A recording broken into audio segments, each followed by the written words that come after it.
Começa agora o JBR News desta quinta-feira, dia 1º de abril, dia da mentira, mas aqui não tem mentira não. Aqui a gente tem fatos políticos, análises, bastidores do poder, enfim, levar até você a principal informação. Mas hoje é importante, seguidor, que você entenda que diante do feriado de Páscoa, amanhã é sexta-feira da Paixão, não teremos o JBR News. Nós antecipamos o conteúdo do final de semana, portanto, amanhã estará no ar o podcast do Imagem e Credibilidade, que é aquele conteúdo um pouco mais extenso, mas que traz tudo o que aconteceu essa semana, até porque essa semana não foi brincadeira aqui em Brasília. E temos uma convidada, que é a Amanda Aldi, uma jornalista, que é diretora do Congresso em Foco, também já passou pelo Intercept Brasil, enfim, muitas informações interessantes. E dessa vez teremos uma convidada especial, que chegou de surpresa. Você não pode perder. Amanhã, então, sábado e domingo, estará no ar o podcast. E o JBR News volta na segunda-feira, como sempre, levando para você o principal fato do dia. E hoje, o principal fato do dia,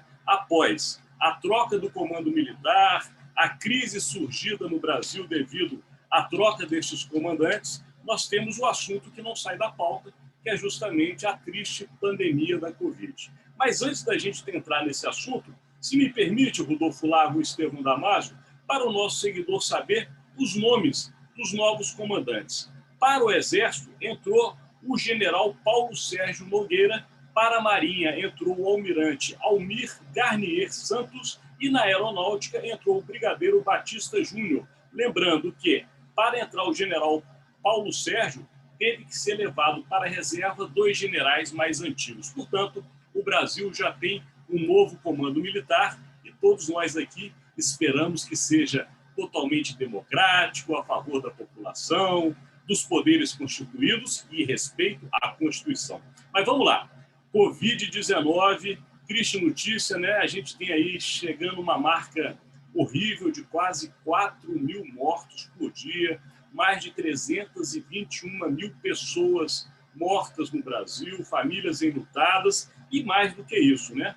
Um comitê constituído pelo presidente da República, com os representantes do Congresso Nacional e o ministro da Saúde, para definirem iniciativas de combate. E é aí que a gente vai iniciar hoje. Vamos começar por Estevão Damasio, para saber o seguinte. Estevão, este comitê é para valer ou ele é só uma demonstração de cena na capital federal? Está contigo.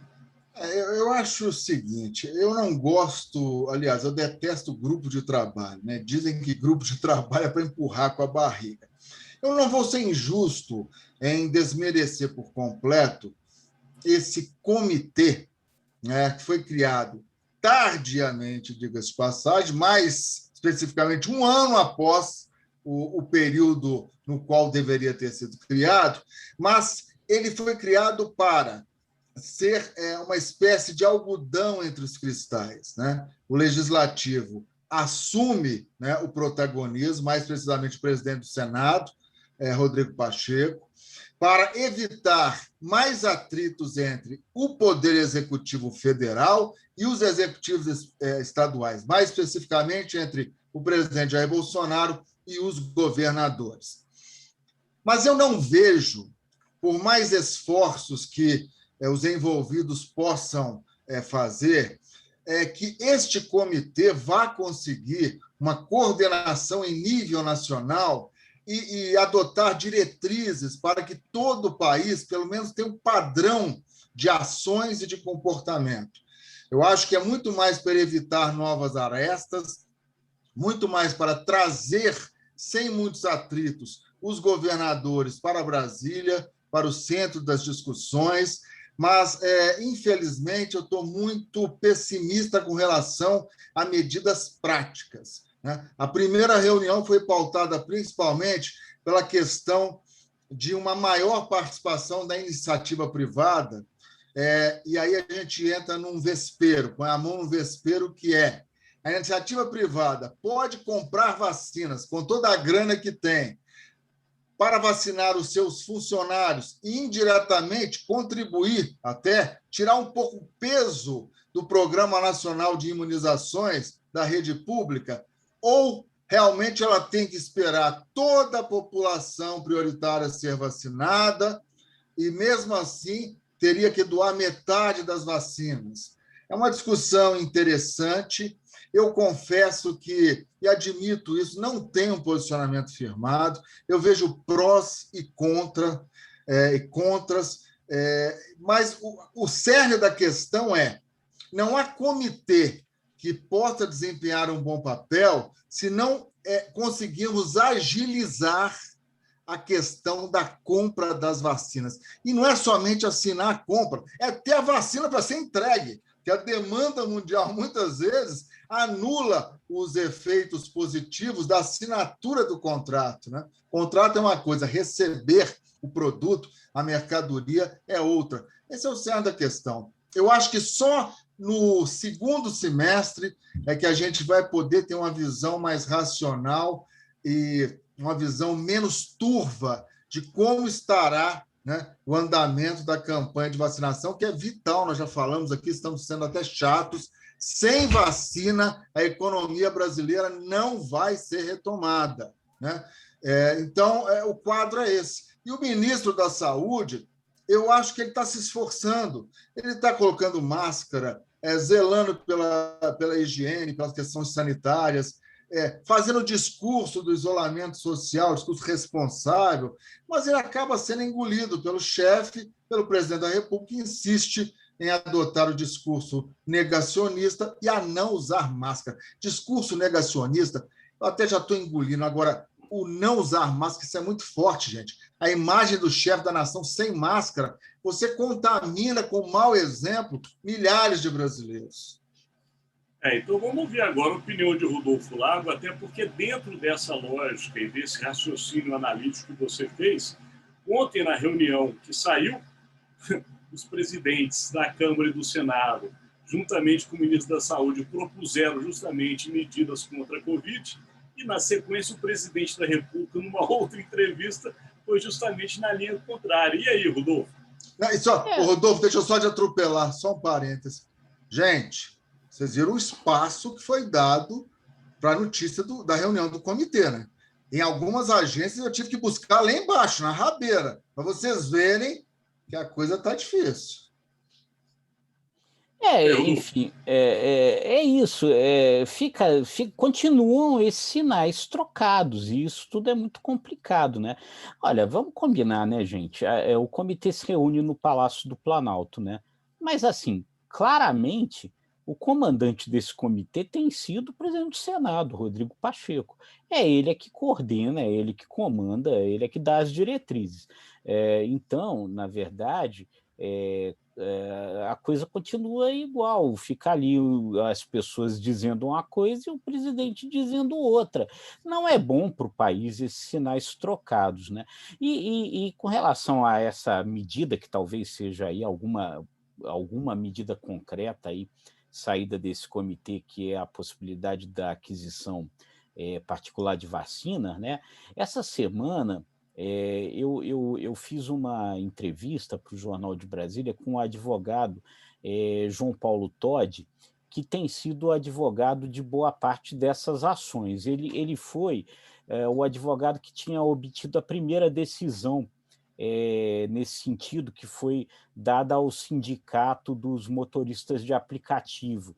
E agora ele está com a ação do Sindicato do Legislativo, Sindileges, do Sindicato do Judiciário, Sindijuiz, e com a Confederação dos Lojistas Brasileiros. Ele é um universo, se você pegar todo mundo, as pessoas diretamente envolvidas e as famílias, é um universo aí de cerca de 10 milhões de pessoas que seriam beneficiadas aí se ele conseguisse vencer essas ações. E o Todi, o João Paulo Todi, ele me disse o seguinte: olha, se o processo de vacinação do governo federal tivesse sendo bem feito, ninguém estaria gastando nem energia nem dinheiro com isso.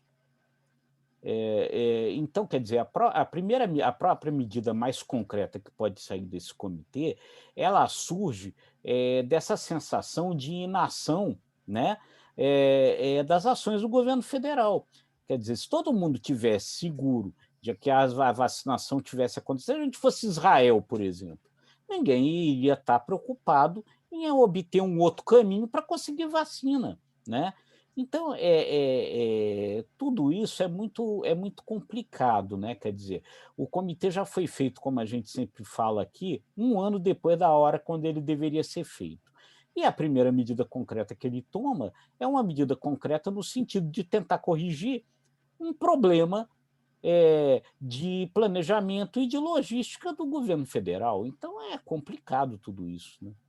E sem contar que não corrigiu, né? Porque os empresários já reclamaram Exata- dizendo que se for para comprar para devolver metade, não há É, interesse da parte deles, porque o investimento então, é muito alto. E é. também permitir que eles imunizem os seus funcionários, mas não imunizarem as famílias dos funcionários, o efeito não vai dar resultado, porque, Claro. afinal de contas, a pessoa Claro. vive numa casa com outros familiares. Enfim, é Lógico. muita polêmica. Mas falando em polêmica, é importante também a gente entrar. O tempo corre, mas o nosso seguidor tem que entender o que está aí acontecendo de positivo. Afinal de contas, Estevão Damasio e Rodolfo Lago, nesta semana, finalmente, teremos o auxílio emergencial, ou a volta do auxílio emergencial, que é uma consequência direta de tudo que vocês falaram, para esse retorno da economia e para que as pessoas possam sobreviver. Afinal de contas, o valor é muito pequeno, de R$ 175 a R$ 375, no momento que o Congresso também se mostrou preocupado, em especial o presidente da Câmara, Arthur Lira, com seus próprios pares, porque também estão tendo gastos com saúde e ele aumentou um pouquinho, né, vamos dizer assim, o reembolso dos parlamentares. Então agora eu vou inverter, volta Rodolfo Lago, para tratar deste assunto auxílio emergencial de parlamentares e da população.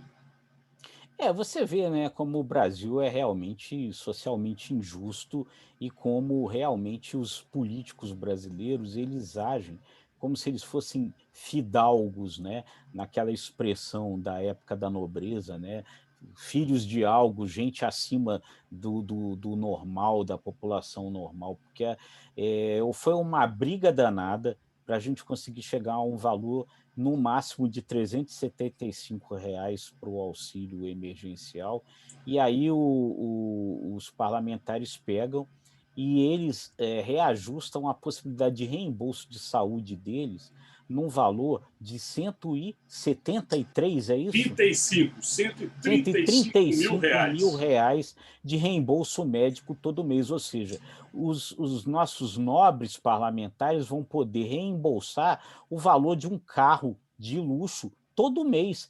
É impressionante, né? É muita justiça social, né, gente? Pelo amor de Deus. Sem contar o time, né, Rodolfo? Num momento como esse, aquela história, você pode até ter Exatamente. dinheiro, mas a população passando fome, É. você não pode fazer isso. Estevão, qual a sua opinião? Não tem outra, é uma vergonha, né? Vergonha com V maiúsculo, porque nós acompanhamos o trabalho hercúleo, né, que envolveu a definição desses grandes valores para as famílias carentes. Nós levamos meses, desgastes, discussões, não tem espaço no Tesouro Nacional, o Tesouro não pode absorver isso, o orçamento não tem espaço. Mas quando é para o bolso deles, para o bem-estar deles, bastam algumas horas para eles encontrarem espaço. O Congresso Nacional, de novo, mostra-se o mais insensível possível no atual momento. É vergonhosa a postura dos nobres parlamentares, infelizmente, vergonhosa. Com um lembrete para o nosso seguidor, a Câmara dos Deputados é conhecida como a Casa do Povo, ok? Então vamos lá, aposta de hoje. Volta então, Estevão Damasio, está contigo. Eu acho que com esse feriado, eu aposto que o presidente Jair Bolsonaro e a deputada Flávia Arruda vão ter muito trabalho para começar a compor forças, especialmente no plenário da Câmara. Passada, espero, essa crise militar, acho que as atenções voltarão de novo para o Congresso, para a Câmara e para o Senado, onde há muitas matérias de interesse do Brasil esperando para serem analisadas. Perfeito. Agora a aposta de Rodolfo Lago. Olha, eu vou seguir nessa linha aí da falta de sintonia, né, do Congresso com a realidade, porque no processo de formulação do orçamento, que a gente ainda não tem, né, a essa altura do campeonato, o Congresso tirou 26 bilhões das despesas obrigatórias do país para poder atender as emendas parlamentares, uma coisa que simplesmente inviabiliza, quebra a máquina pública, está gerando uma tremenda de uma reação, e provavelmente não vai ficar desse tamanho esse corte de 26 bilhões para atender emenda, e aí nós estamos de novo com uma batata quente para descascar na semana que vem, porque vai ter que se chegar a um valor. O relator falou que topa devolver 10 bilhões, a equipe econômica disse que devolver 10 bilhões não resolve a coisa, então acho que a minha aposta aí para a semana é achar um caminho para mais essa confusão criada na relação entre Congresso e Poder Executivo. Mais um ponto da sensibilidade dos nossos parlamentares no Brasil, né, no momento como a gente vive. Enfim, a minha aposta de hoje é para que você, seguidor, amanhã, quando lembrar do JBR News, vai encontrar o podcast do Imagem e Credibilidade. E dessa vez, com uma convidada especial e uma outra que chegou de surpresa. Você não pode perder. Lembrando a você que esse conteúdo, assim como todos os demais, estão sempre disponíveis no site do nosso parceiro, jornaldebrasilia.com.br, do Imagem e Credibilidade.com, das redes sociais e também no Spotify. E tem um outro conteúdo importantíssimo que é feito para você justamente nesse período de Covid, que é o JBR Saúde, trazendo sempre informações importantíssimas sobre este setor tão fundamental nos tempos atuais. Chegamos ao final deste conteúdo e lembramos, segunda-feira estamos de volta. Um abraço, meus amigos. Tchau, pessoal. Um abraço. Até mais.